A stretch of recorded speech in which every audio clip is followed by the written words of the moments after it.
Aula de Cristologia, estaremos falando então sobre o mistério da encarnação de Jesus Cristo.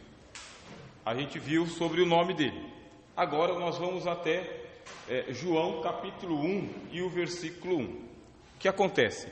Eu falei para vocês que existe uma pré-existência de Jesus. Esta pré-existência de Jesus é antes de você chegar em Mateus.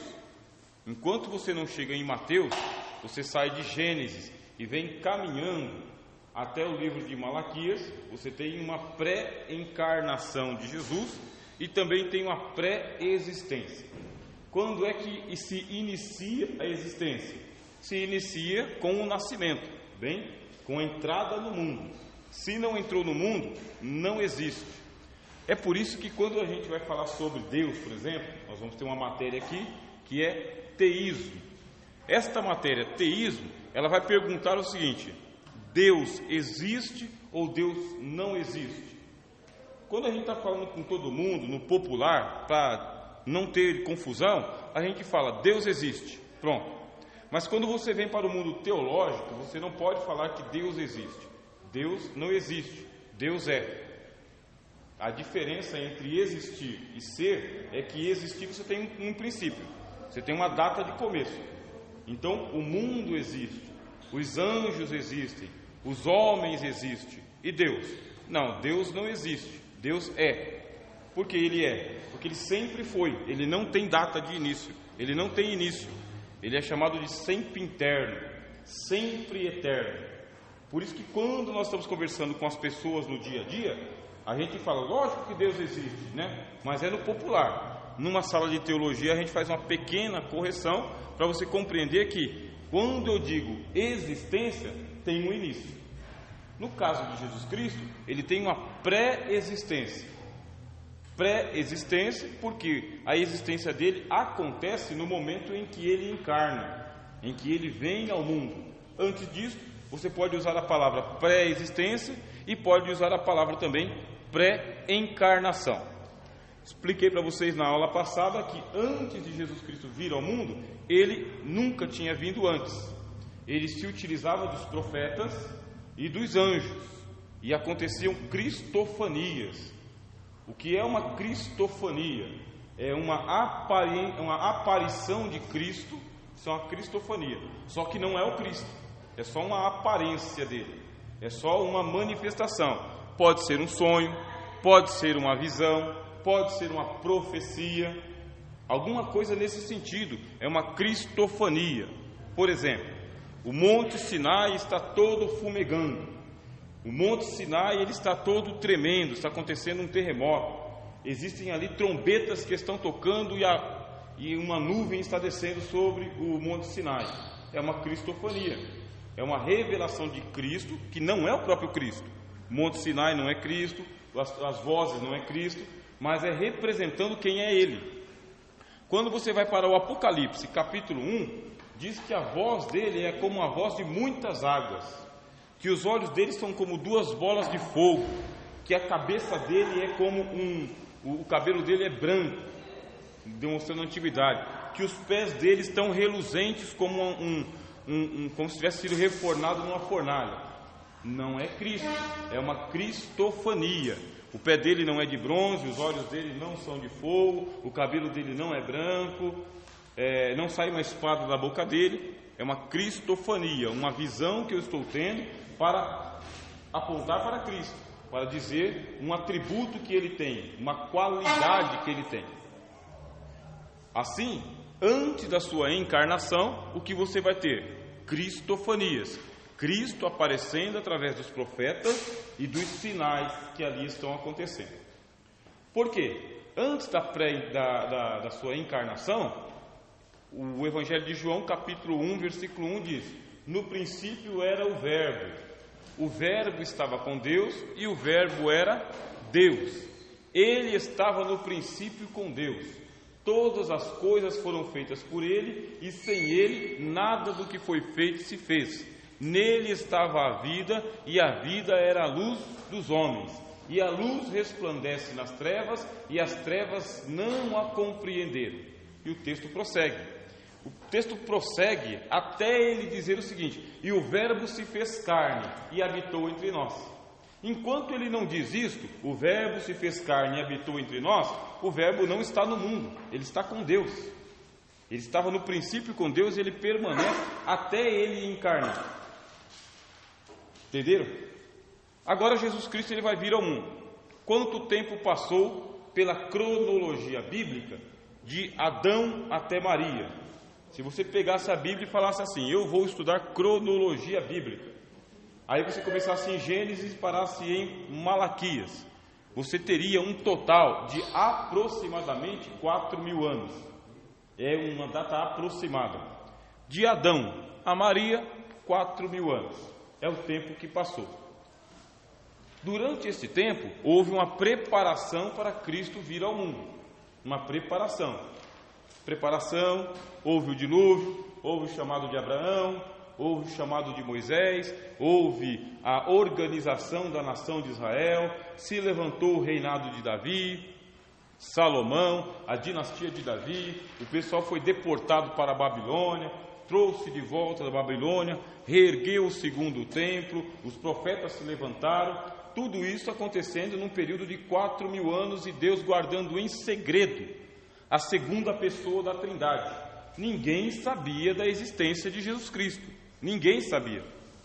Acontece que os judeus eles falavam sobre os atributos de Deus. Que é um atributo? Atributo é uma qualidade que a pessoa possui e que se manifesta através de alguma obra, alguma atitude. Isso é um atributo. Sou eletricista. Portanto, como eletricista, eu tenho os atributos de um eletricista. Eu entendo de eletricidade. Eu entendo de fios, entendo de tomada. Eu entendo a parte teórica e tenho o atributo da prática também. Eu venho aqui e instalo uma lâmpada. Ponto. Isso é um atributo. Então, quando eles estão falando sobre Deus no Antigo Testamento, primeiro começa assim: quem é Deus? É uma pergunta fundamental. Quem é Deus? A teologia vai ensinar. Deus, ele é uma pessoa, ele é um ser. Aí, outra pergunta que a teologia faz: Deus está no mundo? Deus está no mundo, teologia do Antigo Testamento, tá bem? Por isso que foi muito bom vocês participarem ali da teologia do Antigo Testamento. Aos que não participaram ainda, então as aulas estão gravadas, pode ouvi-las, né? E quando chegar no final deste curso aqui, ela vai voltar, esta matéria.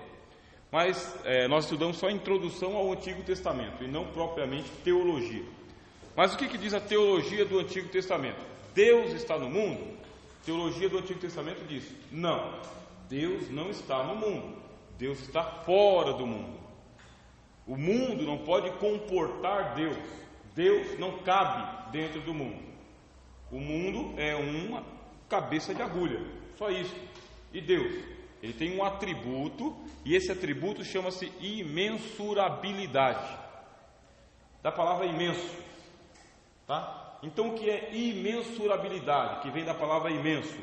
Ele é todo espaço, ele ocupa todo o espaço. Isso é imensurabilidade. Ele não pode ser medido. Você nunca vai encontrar o lado direito de Deus, nem o lado esquerdo. Você não vai encontrar nem as frentes dele, nem as costas. Você nunca vai poder ir acima de Deus e nem abaixo, porque ele é imensurável, não pode ser medido. E o universo? O universo não. O universo ele tem um princípio. Deus conhece os limites do universo. Ele sabe onde começa e onde termina. Ele sabe onde é em cima e embaixo. Pronto. Portanto, um mundo não cabe Deus. Ou Deus não cabe no mundo. Quando se pergunta, Deus está no mundo? A resposta é não. Então, como que eu posso conhecer uma pessoa que não está no mundo? Através dos atributos. O eletricista vai embora, mas eu sei que o eletricista passou por aqui. Tem os bicos de luz, tem a tomada, tem o interruptor. Ele vai embora, não volta nunca mais, mas quando você bater o dedo no interruptor, tudo se acende. Entenderam a ilustração? Deus não está no mundo, mas Ele criou o mundo de uma tal forma que tudo demonstra que Ele está presente. Mas não é que Ele está presente na sua totalidade, Ele está presente através dos seus atributos, das suas obras, daquilo que Ele fez. Você olha para uma árvore, aí a árvore vai dar sinal de que ela tem uma origem. Aí a origem dela está na terra. Você olha para a terra e a terra tem uma origem, e assim por diante. Até você chegar ao pensamento de que tem que ter alguém que tenha feito todas as coisas. Deus. Que atributo que é esse? Da imensurabilidade. E que Deus está fora do mundo. Um outro atributo chamado de transcendência. O que é transcendência? Trans, né? Aquilo que está além, né? Está em trânsito, está andando. E cendência, que sobe, tá? Transcendência é o atributo pelo qual Deus se mantém fora de tudo. De tudo. Deus é tão imensurável, tão gigantesco, tão todo-poderoso, que Ele possui uma transcendência, que Ele consegue estar totalmente fora do mundo, sem estar presente aqui. Ele não está aqui. O que está aqui? A natureza que Ele criou. Só isso que está aqui. Agora, o que eu estou falando para vocês são 4.000 anos de evolução teológica. Não sabiam disso lá no princípio. Isso veio evoluindo, até chegar a um ponto em que eles pensam o seguinte: e quantos deuses existem? Por quê? Porque as religiões afirmam que para cada elemento da natureza existe um Deus criador. Um Deus que criou o mar, o outro Deus que criou a terra, o outro Deus que criou as estrelas, o outro que criou a natureza, os animais, o homem. Para cada elemento da natureza existe uma pluralidade de deuses. Só que nós estamos dentro de um ambiente bíblico. E o que faz então a Bíblia? Deus demorou 4.000 anos, para ensinar o seguinte: só há um Criador, um que criou todas as coisas. O mar, as estrelas, a terra, o homem, os animais, que sustenta a todos. Até chegar à noção chamada de monoteísmo. Quando você chega na noção de monoteísmo, aí você já está na época de Isaías, Jeremias, Ezequiel, Daniel e Zacarias. Você já está aqui na ponta. Essa turma para trás já passou todo mundo. E o que fazia essa turma? Eles acreditavam que para cada coisa da natureza tinha um Deus. Politeísmo. Depois de purificar todo mundo e dizer só há um Deus, um único Deus, criador de todas as coisas, você tem uma noção monoteísta, teísta, Deus, um único Deus. Aí me vem a hora de chegar quem? A segunda pessoa da Trindade. Nem se falou ainda do Espírito Santo como pessoa. Por quê? Lá no Antigo Testamento, quem é o Espírito Santo? É um atributo de Deus. Quando você estiver lendo, o Espírito do Senhor se apossou de Sansão, o Espírito do Senhor veio sobre Saul, o Espírito do Senhor está sobre mim. Eles não sabem que o Espírito do Senhor é a terceira pessoa da Trindade. Deus não revelou isso para eles. O que eles entendem? Que um atributo de Deus tomou Sansão, o atributo da força. Deus concedeu força a Sansão, e é chamado de Espírito do Senhor. O Espírito do Senhor está sobre mim, Isaías está falando. Ele está pensando que aquele atributo de sabedoria, de aconselhamento, é mais um atributo, e não uma terceira pessoa, Deus, não o próprio Deus. E aí você fala, mas eu não sabia disso. Não tem como saber, nem ele sabia. Só dá para saber por revelação. Isso aqui é revelação do Novo Testamento, isso aqui é revelação cristã. Deus tinha escondido esse assunto. Por quê? Deus também ele é um pedagogo. O que faz um pedagogo? Ele trabalha um assunto por partes. Ele adequa o assunto que ele tem que falar com o nível de compreensão dos seus alunos. Isso é um pedagogo. A palavra pedagogo significa aquele que conduz as crianças. Isso aí. Deus é pedagogo. Não tinha como ele já explicar sobre a segunda pessoa da Trindade, a terceira pessoa da Trindade, naquele nível em que os homens estavam adorando madeira, gesso, pau e pedra. Não dava. Tinha que primeiro ensinar a existência de um único Deus. Quando ele ensinou, aí ele trouxe Jesus Cristo ao mundo. Ele trouxe Jesus Cristo ao mundo, só que a igreja ainda demorou cerca de 70 anos para poder aceitar essa ideia. Os cristãos estavam com a ideia de monoteísmo, só monoteísmo. Quem ensinou isso? Quem ensinou isso foi o Antigo Testamento. Todos os apóstolos eram judeus, todos. Não tinha nenhum apóstolo que não era judeu. E todo judeu era monoteísta. Na hora que eles vão chegar, é o seguinte falam: Jesus Cristo é o Filho de Deus. Como assim? Jesus Cristo é o Filho de Deus. É um filho criado. Fica nesse pé. Não se fala mais do que isso.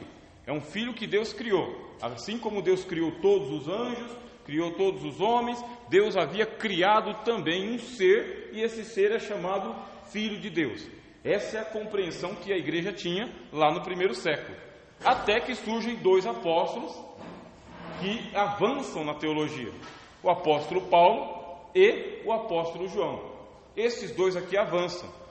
Por que eles avançam? Porque eles entram em contato com a comunidade dos gregos, aprendem o grego, aprendem todo o pensamento grego, o apóstolo Paulo e o apóstolo João. E são os dois que começam a escrever. São teólogos. João e Paulo são teólogos. Pedro não é um teólogo, é um apóstolo, mas ele não é propriamente um teólogo. Bem, Tiago é um apóstolo, mas também não é um teólogo. Faz teologia, mas sem ser teólogo. É baseado na compreensão, na experiência, no entendimento. Aí você vai perguntar: qual é a diferença para um teólogo e um não teólogo? A diferença é que nós pegamos uma questão tão simples como essa. Jesus Cristo veio ao mundo, e a gente não para mais de falar sobre esse assunto, porque a gente fica teorizando. Nós conseguimos encontrar as dificuldades no pensamento. Então, um teólogo, ele é aquela pessoa que ele faz um aprofundamento da doutrina. Pedro não faz isso, Tiago não faz isso, Judas não faz. Estão acompanhando? Então não é tão fácil assim chegar e provar que Jesus Cristo é o Filho de Deus para uma comunidade de pessoas que são monoteístas. Não dá para provar, não dá para aceitar. Aí Deus, na sua pedagogia, também não insiste, só que Ele vai preparando o caminho, porque o Novo Testamento ainda não está pronto. O Novo Testamento começou a ser escrito por volta do ano 42, quer dizer, demorou mais de 10 anos depois que Jesus foi para o céu para começar a escrever o Novo Testamento. O primeiro livro que a gente aceita que foi escrito no Novo Testamento foi a primeira carta aos Tessalonicenses, a primeira. Aí daqui a pouco vai surgir o Evangelho de Marcos e o Evangelho de Mateus. Depois vão surgir as outras cartas até o último livro, que é o Apocalipse. Você começa em 42 e você vai parar em 96. Você vai ter um período aí de no máximo 60, 70 anos para ficarem prontos 27 livros. O que Deus quer nos ensinar com isso? Que Ele tem uma doutrina tão importante e Ele vai demorar o tempo que tem que demorar para poder ensinar a revelação sobre a segunda pessoa da Trindade. Supondo que o Novo Testamento não tivesse chegado para nós, chegasse apenas o Evangelho de Mateus, você compreenderia que Jesus Cristo é a segunda pessoa da Trindade? Não. Chegou só o Evangelho de Marcos? Também não.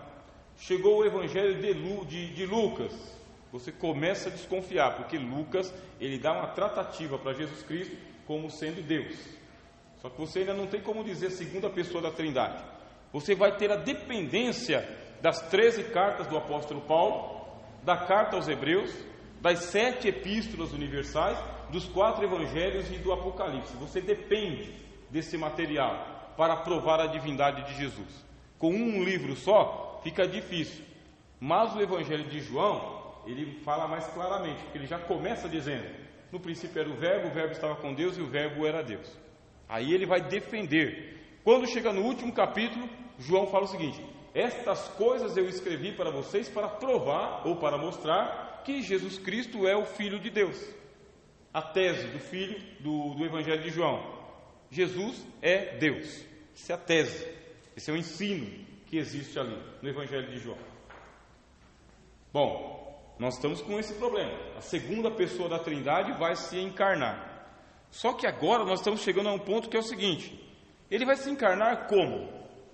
Porque Ele é Deus. Se Ele é Deus, Ele possui todos os atributos da Trindade, da divindade. Todos. Ele é onipotente, ele é onipresente, ele é onisciente. Então esses 3 atributos aqui já arrebentam com tudo. Outra coisa, ele é imensurável, não pode ser medido. E ele também é transcendente, ele também está fora do mundo. Não tem como. Não dá. Simplesmente pela lógica humana, isto não cabe no pensamento. É como você tentar colocar um elefante dentro do Fusca. Não vai acontecer. Não vai acontecer. O Fusca não tem estrutura para suportar o elefante. Ele não tem estrutura. Ah, vou tirar o capô, já não é mais um Fusca. Eu vou reforçar o chassi, já não é mais um Fusca. Eu vou trocar as rodas, já não é mais um Fusca. A partir do momento que eu pego Deus, que está do lado de fora, e eu coloco Ele para encarnar, aí o mundo perde a sua própria natureza, a sua estrutura, deixa de ser mundo, se torna outra coisa. Você vê então que tem que acontecer o quê? Expliquei para vocês na aula passada. Tem que acontecer um processo chamado de kenosis, esvaziamento. Ele não pode entrar com tudo. Não pode. Ele vai ter que passar por uma kenosis, um esvaziamento, uma transformação. Ele vai ter que ganhar uma natureza que ele não tem. Porque Deus não tem a natureza humana. Ele cria a natureza humana, mas ele não tem a natureza humana. E aí, para ele entrar no nosso mundo, ele vai ter que ganhar uma natureza que ele não tem. E ele ganha essa natureza. Ele vai ganhar essa natureza, ele vai receber essa natureza. Problema: a natureza está corrompida. A natureza humana que ele criou está cheia de pecados, fraca, está demente, débil, uma natureza mortal. Está com um problema seríssimo nas mãos de Deus, se é que Deus tem problemas, Mas para ele fazer o que ele tem que fazer, ele vai ter que assumir uma natureza, e essa natureza não é própria para ele. Ele não pode assumir a natureza pecaminosa, porque Deus não pode pecar. Por que Deus não pode pecar? Porque se ele peca, ele deixa de ser Deus. É só esse pensamento que dá para a gente chegar. Um Deus que peca não é Deus. Só é Deus porque não peca.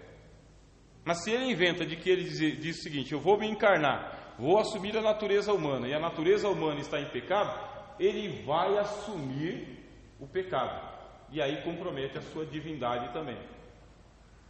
Agora Deus pode fazer o seguinte, que nem dizem os muçulmanos: Deus não pode entrar no mundo, e ele trata o assunto dele à distância. É isso que dizem os muçulmanos. Deus trata o assunto sempre à distância. Ele delega anjos, ele delega poderes, mas ele mesmo não se relaciona, porque senão ele explode com tudo. Deus poderia continuar fazendo isso daí, agindo à distância como ele fazia no Antigo Testamento, através de anjos e de leis. Só que aí não se opera a salvação. Não tem como salvar o ser humano. Não tem salvação sem que o pecado seja removido. E não dá para remover o pecado de fora. O pecado, ele é um problema da natureza. Não tem como ele resolver isso. Mas ele vai resolver. E ele vai assumir a fragilidade da natureza humana e virá por meio de uma mulher. Como que a mulher ela vai suportar a grandiosidade de Deus? Vocês imaginam o poder da mulher, Que mulher tem que ser essa para suportar Deus vindo até ela? O senhor quer perguntar? Bom, tem que acontecer um milagre. Tem que acontecer um milagre.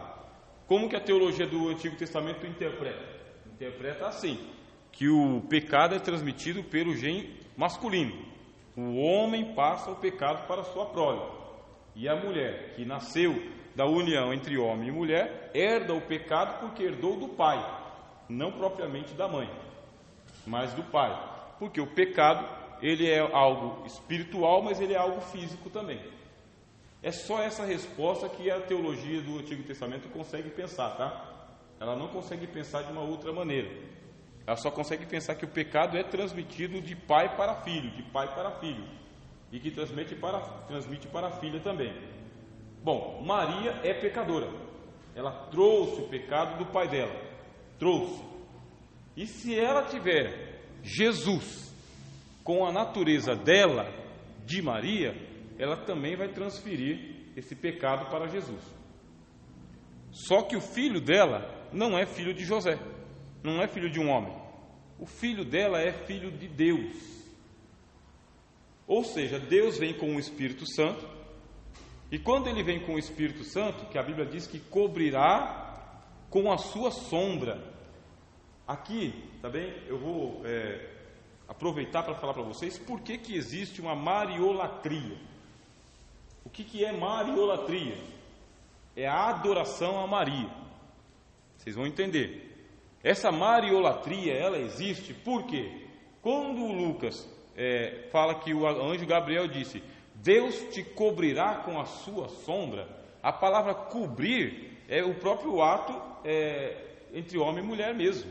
O homem cobre a mulher, ele encobre, ele fica por cima da mulher. Então o anjo fala que Deus vai fazer com Maria um ato que é semelhante, que é parecido com a relação entre homem e mulher. Cobrirá com a sua sombra, e a virtude do Altíssimo há de vir sobre ti, como se fosse o sêmen do homem indo ao óvulo da mulher. A linguagem, ela é uma linguagem de conotação, de relação íntima mesmo. É isso que vai acontecer.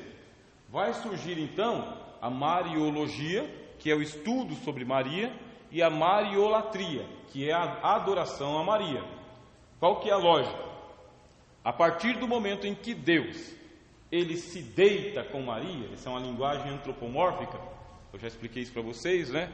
É Deus tomando uma forma humana para poder se expressar. A partir do momento em que Deus, ele se deita sobre Maria, em que ele engravida Maria, ela é mulher de Deus, é a esposa de Deus.